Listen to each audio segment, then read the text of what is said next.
Welcome back. Ukai ડેમને લઈને સૌથી મોટા સમાચાર સામે આવ્યા। ઉકાઈ ડેમમાંથી છોડાશે 1,25,000 ક્યુસેક પાણી। ઉકાઈ ડેમમાંથી પાણી છોડાતા તાપી નદીનું વધશે જળસ્તર। નદી કાંઠાના નીચાણવાળા વિસ્તારોને એલર્ટ કરવામાં આવ્યા છે। ઉકાઈ ડેમની હાલની જળ સપાટી 335.07 ફૂટ છે। ઉપરવાસના ભારે વરસાદને પગલે પાણી છોડવાનો આ નિર્ણય લેવામાં આવ્યો છે।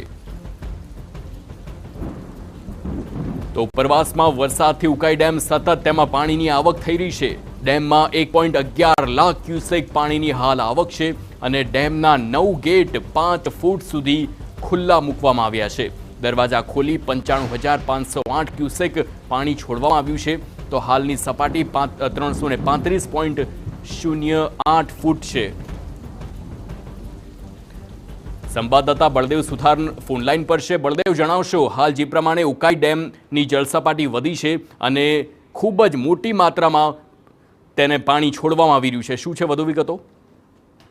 જે રીતે તાપી નદીની અંદર જે ઉકાઈ ડેમની અંદરથી જે પાણી છે ચોમાસાની અંદર રૂલ લેવલ જાળવવા માટે જે પાણી છોડવામાં આવતું હોય છે, અત્યારે ઉકાઈ ડેમની જે સપાટી છે 335 ફૂટ જે છે તે વટાવી રહી છે અને તેના કારણે અને ખાસ કરીને ઉકાઈ ડેમના કેચમેન્ટ વિસ્તાર જે કહી શકાય છે તે વિસ્તારોની અંદર અતિ ભારે જે વરસાદ વરસી રહ્યો છે અને તેના કારણે જે આવક જે પાણીનો આવરો થયો છે, જેથી ઉકાઈ ડેમનું જે રૂલ લેવલ જાળવવા માટે તંત્ર તરફથી હવે તાપી નદીની અંદર અત્યાર સુધી જે 75,000 ક્યુસેક જે પાણી છે તે છોડવામાં આવતું હતું તે વધારીને જે રાત્રિના સમયે 1,25,000 ક્યુસેક જેટલું જે પાણી છે તે છોડવામાં આવવાનું છે। તેને લઈને તાત્કાલિક જે કલેક્ટર વિભાગ તરફથી જે સૂચન કર્યું છે તે તાપી નદીના જે નીચાણવાળા જે વિસ્તારો છે, જે ગામડાઓ છે, નીચાણવાળા ગામડાઓ છે તેને એલર્ટ કરવા માટેની જે સૂચન છે તે તંત્ર વિભાગ દ્વારા કરવામાં આવી છે અને ખાસ કરીને તમામ જે તે વિભાગના અધિકારીઓ છે તેમને પણ સૂચન કર્યું છે। કારણ કે અત્યારે જે રીતે 75,000 ક્યુસેક જે પાણી છે તાપી નદીની અંદર જે છોડવામાં આવી રહ્યું છે, ત્યારે તાપી નદી બંને કાંઠે વહી રહી છે, ત્યારે